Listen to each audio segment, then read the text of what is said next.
Halo semuanya, assalamualaikum warahmatullahi wabarakatuh. Selamat datang di channel Wahyu Songprin. Di video kali ini kita akan bagikan proses pembuatan name tag nama dada atau yang lebih sering papan nama dada, berbagai macam sebutan yang biasanya disebutkan oleh orang lain.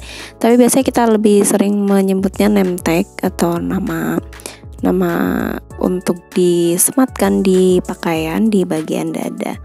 Ini adalah name tag berbahan akrilik seperti ini penampakannya.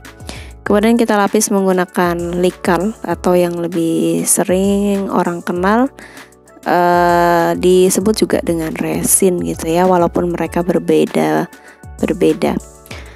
Oke, kita siapkan dulu. Kita lanjut ke proses pembuatannya. Kita siapkan stiker yang sudah kita cetak sesuai dengan ukuran name tag. Itu stikernya kita cetak menggunakan stiker vinil atau berbahan dasar plastik, vinil putih ya. Kemudian kita siapkan juga akrilik putih yang memang sudah dipotong sesuai ukuran nama dada. Ukuran standarnya untuk nama dada ini kita buat ukurannya 2x8, atau misalnya teman-teman mau beli yang sudah jadi, biasanya di marketplace ada yang memang dijual sudah potongan ya, jadi siap digunakan. Nah ini name tagnya kita pasang, kita pas-paskan di area yang akan kita pasang ya, atau media name tag yang akan kita tempel gitu ya. Nah ini kita potong dulu bagian belakangnya sedikit, kemudian kita pas-paskan. Kalau sudah pas kita tempel bagian ujungnya. Kemudian setelah pas baru kita dorong menggunakan kain, saya menggunakan kain belaju kaos yang lembut, atau biasa juga menggunakan tisu. Kalau misalnya nggak ada saya pakai tisu ya, tapi kalau misalnya ada saya pakai kain belaju yang halus ini ya. Nah ini dia proses pemasangannya. Hati-hati karena kalau misalnya mereng kita cabut lagi dia sudah rusak ya stikernya, jadi tidak bisa kita gunakan lagi. Ini sudah sengaja saya buka bagian belakangnya sedikit supaya dalam proses pembuatan videonya bisa lebih cepat, jadi tidak banyak delaynya ya. Nah setelah kita siapkan ini, bagian belakangnya jangan dibuka untuk akrilik bagian belakangnya ya, biarkan saja penutup akriliknya tetap ada di sana gitu ya. Gunanya adalah untuk melindungi bagian belakangnya ketika nanti misalnya terjadi bleber gitu ya, saat kita tumpah gitu ya, saat kita proses pelapisan menggunakan likal. Untuk prosesnya setelah ini kita akan siap-siap untuk membuat cairannya. Cairannya itu kita buat menggunakan likal 10-11 gitu ya, yang nanti dicampur dengan katalis. Perbandingannya itu adalah 3:1, jadi nanti likalnya 3 dan katalisnya 1 ya. Nah ini kita proses pembuatannya sekitar 10 pieces ya, jadi kita buat proses pembuatannya sampai pengeringan mungkin sekitar estimasi 12 jam ya, karena ini kita menggunakan yang pengeringannya biasa ya, bukan yang ekspres. Jadi kalau misalnya teman-teman mau pakai yang ekspres bisa ya, tapi mungkin kami kalau misalnya bikin yang ekspres itu bikinnya paling yang untuk 1 atau 2 pieces yang minta cepat gitu ya. Tapi kalau misalnya pembuatan dalam waktu normal 2-3 hari, maka akan kita buat secara biasa gitu ya, maksudnya kita gunakan waktu yang biasa dengan bahan yang biasa, jadi waktunya bisa, proses pengeringannya bisa sampai 10 jam gitu ya. Kita cek aja nanti kalau misalnya 8 jam sudah bisa dipegang bagian permukaannya, cuma biasanya belum kering banget bagian dalamnya ya. Oke, kita timbang dulu untuk 10 pieces name tag. Kita akan timbang likalnya 30 gram. Nah ini saya hitung dulu 30 gram. Saya pakai timbangan emas yang memang dia kecil ya, jadi bisa digunakan untuk menggunakan gram, satuan gram. Kemudian ini katalisnya akan saya kasih 10 gram. Setelah Nah, kalian bisa lihat bagian bawah itu adalah likal, yang bagian atas itu adalah katalis. Jadi memang dia bercampurnya tidak agak lama ya proses pencampurannya. Nah, ini dia. Kelihatan masih tekstur cairannya masih terlihat keruh dan kurang terang. Nah, ini setelah diaduk hingga sekitar 100 kali gitu ya, karena kita tidak punya patokan waktu, jadi kita aduk aja sekitar 100 kali adukan gitu. Aduknya juga pelan-pelan, ini karena videonya saya cepatin ya, jadi makanya ngaduknya kayak cepet-cepet gitu. Nanti setelah bening, setelah kita aduk rata gitu ya, kemudian kita diamkan selama 10 menit sampai 15 menit ya.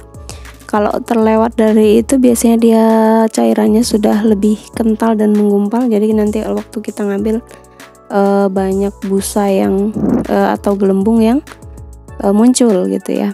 Nah, ini saya pakai waktu 10 menit, kemudian 10 menit itu sambil proses penuangan seperti ini ya, dan ini masih terlihat lumayan cair gitu ya.